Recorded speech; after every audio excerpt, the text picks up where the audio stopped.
लगभग 500 एकड़ का प्रस्ताव जिला प्रशासन ने जो भेजा है उद्योग विभाग को, और फिर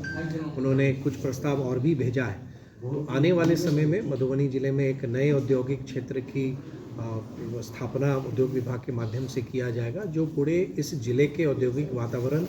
जो बिहार में बढ़ रहा निवेश है, जो एक बहुत बड़ा माहौल बनता जा रहा है। 1,81,000 करोड़ के निवेश के प्रस्ताव बिहार को प्राप्त हुए हैं जो बिहार इन्वेस्टर्स मीट में। तो एक नए वातावरण में मधुबनी में इतना एक नए औद्योगिक क्षेत्र का बनना अपने आप में इस जिला के लिए बहुत बड़ी उपलब्धि है। और कुछ दिन पूर्व ही सीतामढ़ी में और वैशाली में भी नए औद्योगिक क्षेत्र की स्थापना के लिए राज्य मंत्री परिषद से राशि भी स्वीकृति हुई है, जो भू अर्जन के लिए हम लोग राशि रिलीज करेंगे। पर्यटन दृष्टिकोण से विशेष तौर से रामायण सर्किट के लिए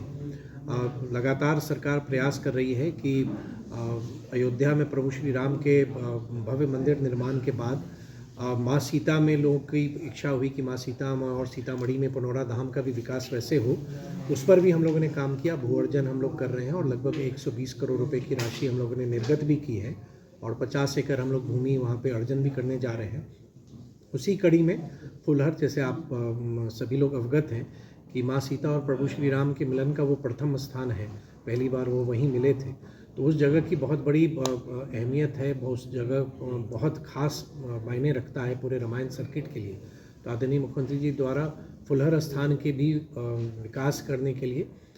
उसकी भी उन्होंने घोषणा की है, जो आने वाले समय में पर्यटन विभाग के माध्यम से फुलहर स्थान का इस ढंग से हम उस पर कार्य योजना पर काम करेंगे कि जो व्यक्ति या जो पर्यटक रामायण सर्किट के दृष्टि से वो विभिन्न स्थानों में जा रहे हैं, वो फुलहर भी आएँ और फुलहर में भी वो उस स्थान को देखें और उस स्थान के प्रति आकर्षित हों, ताकि पूरे मिथिला क्षेत्र में टूरिज़्म की जो संभावना है, टूरिस्ट का जो फ्लो है, वो बढ़े।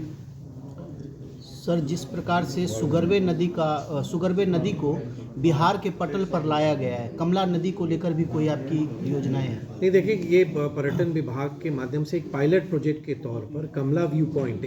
बिल्कुल एक नया कंसेप्ट है। रिवर फ्रंट की चर्चा बहुत होती है, कमला व्यू पॉइंट हम लोगों ने एक प्रस्ताव स्वीकृत किया है, जो राजनगर विधानसभा में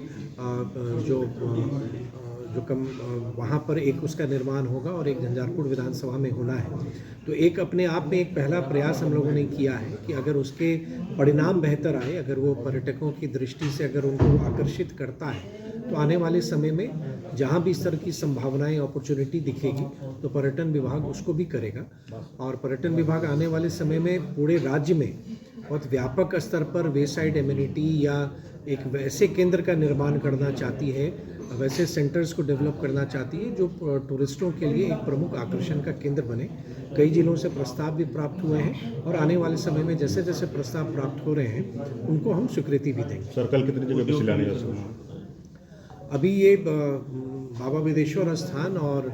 शांतिनाथ महादेव मंदिर, जो पर्यटन विभाग के द्वारा योजना स्वीकृत की गई है, उसकी निविदा की प्रक्रिया भी पूरी हो गई है और इस दोनों मंदिर के आसपास पूरे बेहतर फैसिलिटीज़ क्रिएट करने के लिए, बेहतर सुविधाएं और पूरे इस प्रांगण को आकर्षक बनाने के लिए लगभग 8 करोड़ से भी लगभग 8.5 करोड़ की राशि खर्च की जा रही है। तो इसका बहुत आने वाले समय में इसका बहुत शीघ्र कार्य प्रारंभ भी होगा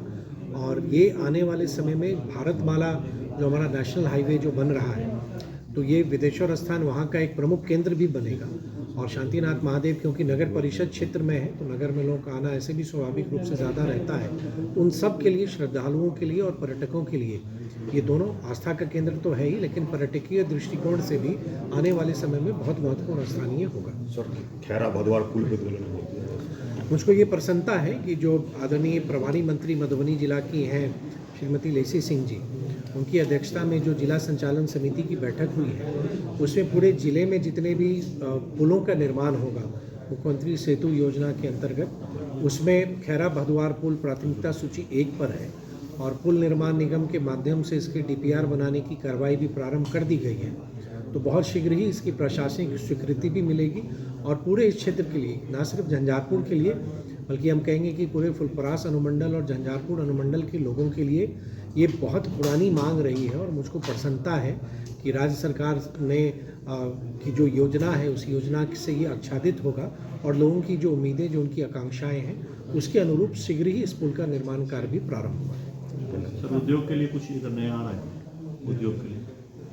औद्योगिक क्षेत्र का विस्तार हो रहा है लगातार मधुबनी जिले में, और लौकी के बनगांव में एक नया औद्योगिक क्षेत्र का भी विस्तार हम लोग करने जा रहे हैं, जिसकी स्वीकृति आदरणीय मुख्यमंत्री जी ने दी है। और झंझारपुर में जो औद्योगिक क्षेत्र पहले से है, जो इंडस्ट्रियल एरिया है, वहाँ पे भी अभी निर्माण कार्य, वहाँ पे बेहतर सुविधाएं का निर्माण किया जा रहा है। सड़कें बनाई गई हैं, ड्रेनेज की फैसिलिटी